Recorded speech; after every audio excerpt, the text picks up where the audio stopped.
Hello friends, मैं सुनो सदी की स्वागत करता हूं आपका अपना यूट्यूब चैनल एग्जाम दर्पण में। और आज हम लोग देखने वाले हैं चतुर्थ आंग्ल मैसूर युद्ध। तो क्या देखेंगे दोस्तों, चतुर्थ आंग्ल मैसूर युद्ध। इसके पहले हम लोगों ने देखा था तृतीय आंग्ल मैसूर युद्ध, ठीक है। और उसमें हम लोगों ने क्या देखा था, उसमें हम लोगों ने देखा था कि एक क्षेत्र था, यानी सबसे पहले क्या करते हैं, मराठे, निजाम और यानी अंग्रेज। कौन कौन? मराठे आपके हो जाएंगे, अंग्रेज हो जाएंगे और निजाम हो जाएंगे। ये तीनों यानी मैन बनाएंगे, यानी तीनों मिलकर क्या करते हैं, एक संधि कर लेंगे, समझौता कर लेंगे और ये निर्णय कर लेंगे कि हमें क्या करना है, मैसूर पर आक्रमण करना है। ये क्या कर लेंगे, निर्णय कर लिए थे कि हमें मैसूर पर आक्रमण करना है और मैसूर से जो भी क्षेत्र मिलेगा उस क्षेत्र को हम क्या कर लेंगे, बराबर, यानी तीनों भाई आपस में बांट लेंगे। ये आपस में इन लोगों की क्या हो गई थी, संधि हो गई थी। इसी बीच क्या होता है, एक मामला उभर कर सामने आया था, यानी कोचीन के आसपास दो द्वीप थे। कोचीन के पास क्या था, दो द्वीप था और इन द्वीपों को कौन बेच रहे थे, यानी कोचीन के जो देख सकते हैं शासक ये क्या कर रहे थे, दोनों द्वीपों को बेच रहे थे। किन से? त्रावणकोट से। और त्रावणकोट उस क्षेत्र को क्या कर रहा था, खरीद रहा था। अब ये मैसूर के जो शासक है यानी टीपू सुल्तान, उनको लगेगा कि भाई ये हमारे अंतर्गत ये क्षेत्र आता है और ये त्रावणकोट के शासक कैसे खरीद सकते हैं, उनसे हमसे आकर पूछना चाहिए। और इस मुद्दे को लेकर क्या होता है कि टीपू सुल्तान त्रावणकोट पर आक्रमण कर देते हैं। और इनको मालूम नहीं था कि ये त्रावणकोट किसका दोस्त है, ये त्रावणकोट आपका अंग्रेजों का दोस्त है, अंग्रेजों का हित है। अब ये तो पहले संधि करके बैठ गया है कि हमको जब मौका मिलेगा तब इन पे क्या कर देंगे, मैसूर पर धावा बोल ही देंगे। और मौका मिल ही गया। ये तीनों संधि करके बैठे हुए हैं कि जब मौका मिलता है, देखते हैं कि टीपू सुल्तान कहीं पे गलती करता है तो धावा बोल देंगे और उसको पराजित करके सभी क्षेत्रों को क्या कर लेंगे, बराबर हिस्सों में बांट लेंगे। और उनको मौका मिल जाता है अंग्रेज के हितैषी यानी अंग्रेज के दोस्त त्रावणकोट पर। जैसे ही यानी टीपू सुल्तान आक्रमण करेगा तब तक ये तीनों शक्ति मिलकर क्या कर देगी, मैसूर यानी टीपू सुल्तान पर क्या कर देती है, आक्रमण कर देती है। और उस युद्ध में हम देखे थे कि टीपू सुल्तान क्या होता है, एकाएक, यानी वो तैयार नहीं था इस युद्ध के लिए, इतने बड़े युद्ध के लिए वो पहले से तैयार नहीं था कि उससे ये मालूम ही नहीं था कि भाई इतना बड़ा युद्ध, यानी इतनी बड़ी सेनाएं लेकर ये तीनों आकर क्या कर देंगे, हम पे आक्रमण कर देंगे। और इस युद्ध में यानी बुरी तरह से क्या हो जाएगा, टीपू सुल्तान पराजित होता है। और ये भी देखे थे कि पराजित होने के परिणाम स्वरूप क्या हुआ था कि उसके दो पुत्र थे, उनको पकड़ लिया गया था, बंदी बना लिया गया था। और उनको छोड़ने की एवज में इनको यानी एक संधि हुई थी, श्रीरंगपट्टनम में संधि। उसमें हम देखे थे कि 3 करोड़ रुपए मैसूर को देना पड़ा था। किनको? अंग्रेजों को। अंग्रेज बोले कि भाई आप 3 करोड़ रुपए दीजिएगा तो हम आपके पुत्र को सौंप देंगे, आपके पुत्र को हम छोड़ देंगे। और इसके साथ साथ ये ही नहीं, हम देखे थे संधि में आपका 3 करोड़ रुपया तो दिए ही, और साथ में आपका जो मैसूर का राज क्षेत्र था उसका 50% भाग भी इनको दे देना पड़ा, यानी आधा हिस्सा दे देना पड़ा। अब क्या करते टीपू सुल्तान, पुत्र का मोह था, पुत्र का माया था, और पुत्र के मोह माया में क्या करते हैं, अपने क्षेत्र को दे देते हैं और साथ में ये 3 करोड़ रुपए भी दे देते हैं।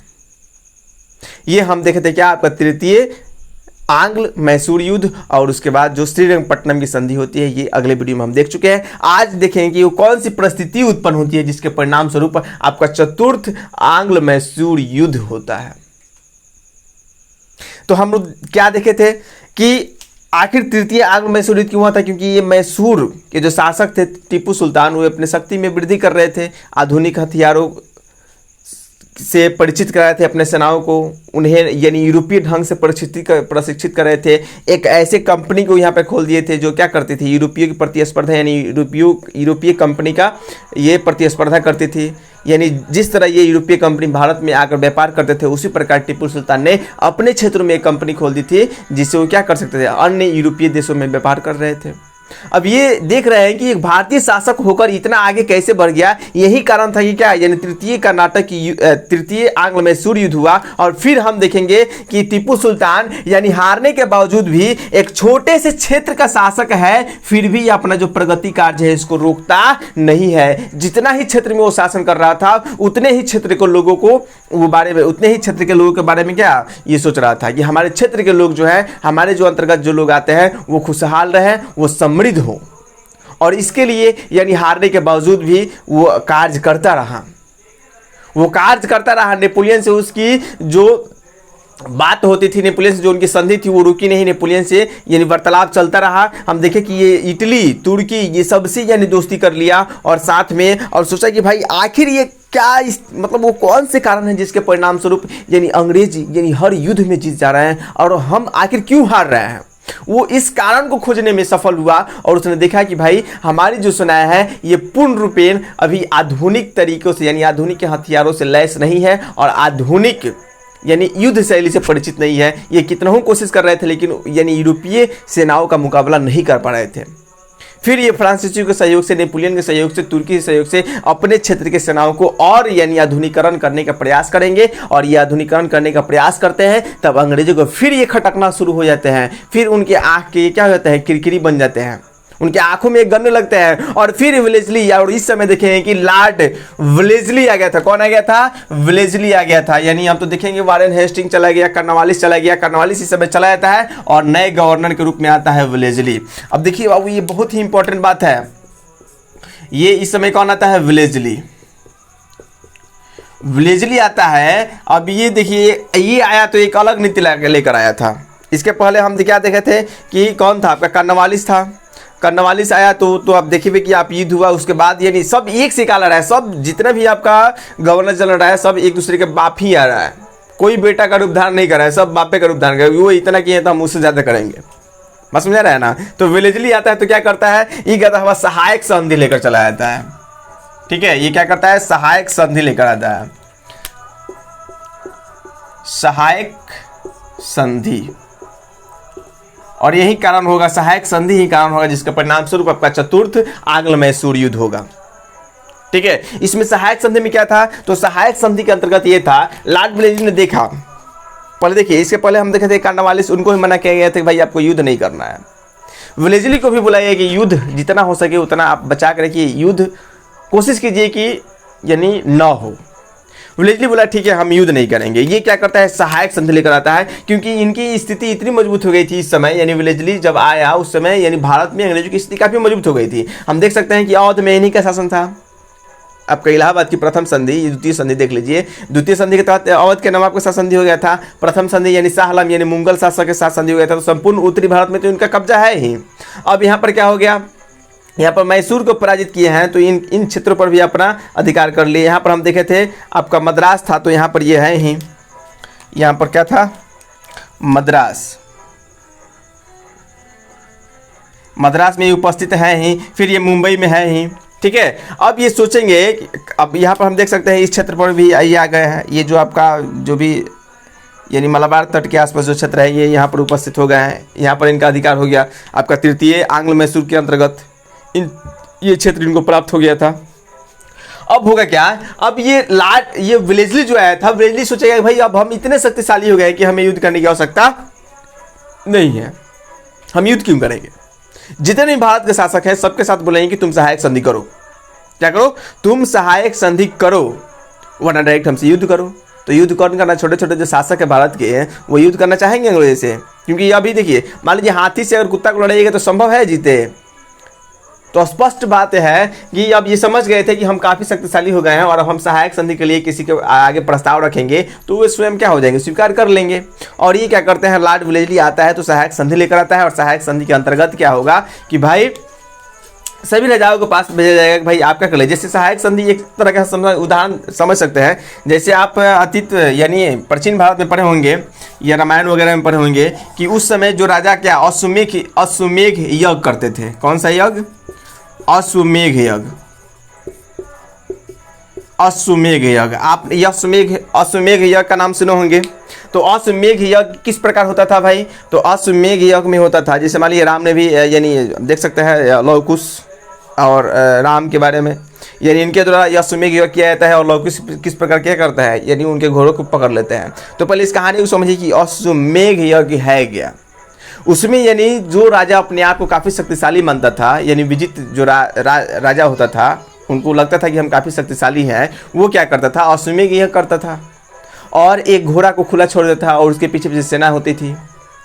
ठीक है, और वो घोड़ा जिस राज क्षेत्र से गुजर गया तो समझिए कि वो उसके अधीन हो गए। अगर आपको और उस क्षेत्र के लोगों को यानी अब उस राजा के अंतर्गत यानी आ जाना पड़ता था, उस राज क्षेत्र यानी उस राजा के अंतर्गत वो क्षेत्र आ जाता था। ठीक है, अगर किसी को ये कबूल नहीं है, अगर ये मतलब जो भी उस दूसरे क्षेत्र है और वो नहीं मानता है कि नहीं भाई ये हमारे राजा नहीं है, तो वो घोड़ा को पकड़ सकता था, उसका विरोध कर सकता, उस घोड़ा को पकड़ता था। और उस घोड़ा को पकड़ने की खोज में क्या होता था कि भाई अब उनके सेनाओं के साथ युद्ध करना पड़ता। अगर इस युद्ध में आप जीत जाते तो ठीक है, हार जाते हैं तो फिर वहीं आपकी बात है, आप उसके क्षेत्र के अंतर्गत आ गए। अब लॉर्ड वेलेस्ली के बारे में देखेंगे, वेलेस्ली भी वही करता है, मतलब नहीं कहीं से देख लिया होगा अश्वमेध याग, ठीक है। वेलेस्ली भी एक सहायक संधि इसको मान लीजिए, सहायक संधि को क्या मान सकते हैं, सहायक संधि को मान सकते हैं अश्वमेध याग, घोड़ा मान लीजिए, यानी अंग्रेजों का एक घोड़ा था। सहायक संधि क्या था, तो अंग्रेजों का एक घोड़ा था, और इस घोड़ा को छोड़ दिया जाएगा भारत के संपूर्ण राजाओं के पास, और जिन राजाओं में वो शक्ति है और जो राजा ये चाहते हैं कि नहीं हम अंग्रेजों के अंतर्गत नहीं रहेंगे, हम उसके अधीन नहीं रहेंगे, वो क्या कर सकते हैं, घोड़ा को पकड़ लें, यानी सहायक संधि को अस्वीकार कर दें। और सहायक संधि को अस्वीकार करते हैं, इसका मतलब कि अंग्रेजों से युद्ध करना, ठीक है। तो हम देखेंगे कि सबसे पहला जो सहायक संधि होता है, तो सहायक संधि के द्वारा सबसे पहला ये सहायक संधि किसका होता है, यानी हैदराबाद के निजामों के साथ। किसके साथ होता है, निजाम के साथ। हैदराबाद के निजाम के साथ क्या होता है, यानी सबसे पहले सहायक संधि होता है। कब ये सहायक संधि के अंतर्गत ये अंग्रेजों के अंतर्गत आ गए, तो सहायक संधि इनके साथ हुआ था आपका 1797 में।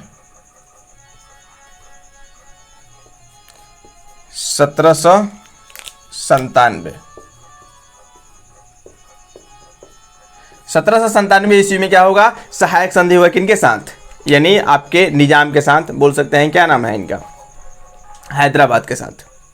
तो हैदराबाद के साथ ये तो संधि हो गया। अब ये अंग्रेज सोचे हैं कि भाई अब हम क्या करें, अब भेजते हैं हम मैसूर के पास, और मैसूर के शासक कौन था, तो टीपू सुल्तान था।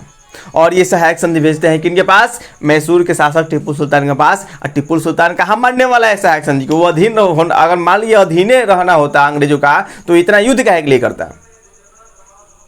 अंग्रेज भी थक गए थे, आज देखिए ना, अंग्रेज थक गए थे। आपका ये प्रथम कर्नाटक युद्ध, द्वितीय कर्नाटक युद्ध, तृतीय कर्नाटक युद्ध, उसके बाद प्लासी का युद्ध, उसके बाद बक्सर का युद्ध, फिर आपका आंग्ल मैसूर युद्ध, प्रथम आंग्ल मैसूर युद्ध, द्वितीय आंग्ल मैसूर युद्ध, तृतीय आंग्ल मैसूर, कम युद्ध किया भाई अंग्रेज। इसलिए भी थक गए थे कि भाई हम कितना युद्ध करेंगे, डायरेक्ट हम संधि पत्र भेजते हैं और सभी राजाओं क्या कर लेंगे, हम अपने अधीन कर लेंगे। अधीन करने के परिणाम स्वरूप हम, यानी बिना युद्ध किए, बिना खर्च किए, बिना सेनाओं को क्षति पहुंचाए, हम क्या कर सकते हैं, भारत पर राज कर सकते हैं कूटनीति के तहत।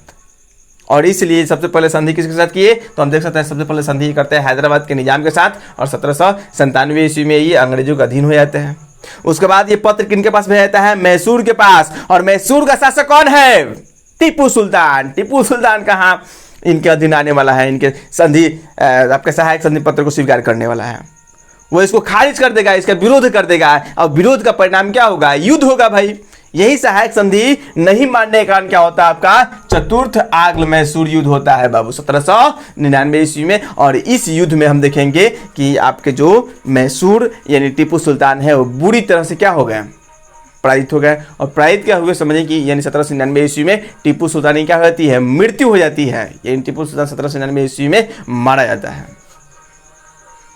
कौन सा युद्ध होता है, तो आपका चतुर्थ आंग्ल मैसूर युद्ध। और इस युद्ध में टीपू सुल्तान क्या हो जाएगा, मारा जाएगा। और इस तरह से हम देखेंगे कि अब ये तो बंगाल में ये पूरा फैले हुए थे, यानी बोल सकते हैं संपूर्ण उत्तरी भारत, ठीक है। कुछ पंजाब क्षेत्र था, पंजाब को हम देखेंगे हम।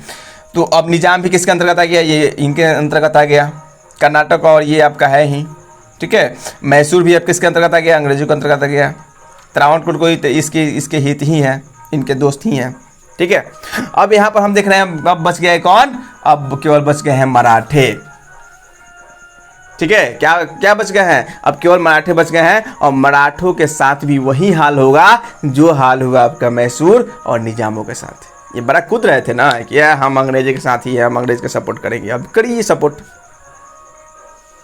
अगर उसी समय ये तीनों एक साथ रहता हमेशा के लिए, तो हिम्मत नहीं होती कि अंग्रेज इन पर आंख उठाकर देख ले।